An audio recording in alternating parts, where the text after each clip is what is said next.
right, back to my garden shed. So when I left the last trip, I didn't really have enough building materials to finish this, so I kind of half-assed something until I got back out here. So now I'm back out here, trying to finish it. This stuff is not what I wanted to buy. I thought I was buying this white. It's like an ice and water shield, but it's sun treated. This stuff is wicked thin. It doesn't stick very good, and it almost has like a shingles on it. So, you know, I don't have siding out here to side this like a regular house. Not that I even want to make it a regular house. So I have this stuff on. I had some leaks right after I put it on. I just don't think it bonded properly. It hadn't gotten hot enough. So I don't know if you can notice, but I tarred the seams. I know I probably should have done the walls first and then the roof after, so the roof would overlap the walls.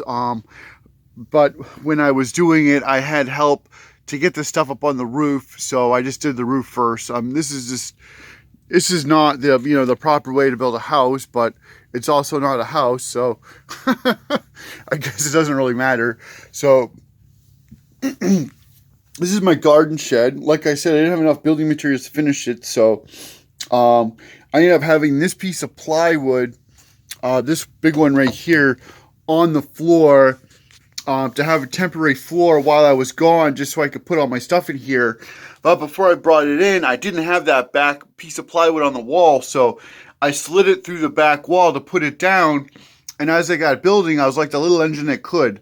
I don't know how many people have heard of that story, but it was this little tiny engine. It was, all these people said he couldn't dig this hole, Well, he digged the hole, but when he was done, he was stuck in the bottom of it. So he couldn't get out. So what they did was they turned him into a furnace so he could stay there, the little engine that could. Anyway, so what I did was I put down some pieces of Avantech I had for the floor. And then that's big enough to put totes. Those totes with the yellow covers. I actually got bigger ones, which will fit under there just perfect. And then the second story is going to be like a bunk. And then the third story is going to be shelves. I'm doing more shelves on the side. To get that piece of plywood out, I cut this wall out. This wall was pressure treated plywood. So I would rather use the pressure treated plywood for like a retaining wall or some other outdoor platform or something. So I just cut it flush with the inside wall. I'm putting in some framing here, and I think this actually might make a nice little door. Something, haven't really decided.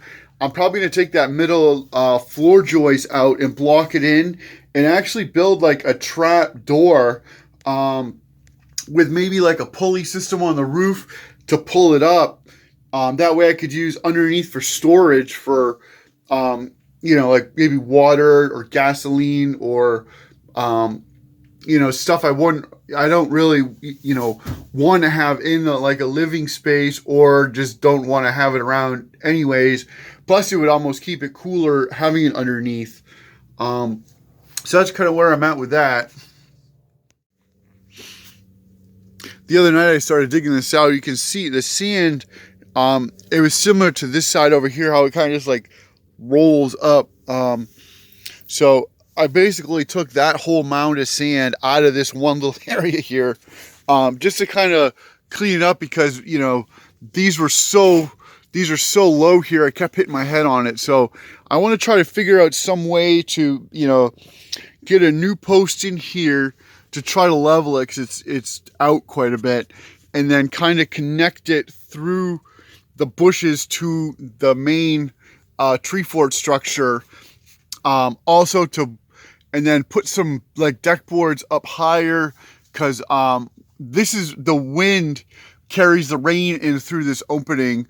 Also the setting sun comes blazing through here, so I kind of want to work on something like that. Get a lot of the sand dug out to kind of level it out too, and bring it down some, just so I could make the top part down lower and not hit your head on stuff. That's that. But then it's like I'm gonna have, I don't know how many yards of sand I'll be digging out of here. So what I decided to do is I got this little pathway here, but that's a pile of sand I got out of that one little area. So I'm thinking, oh my gosh, I'm gonna have like, you know, a couple pickup trucks full of sand out of this hole I'm digging.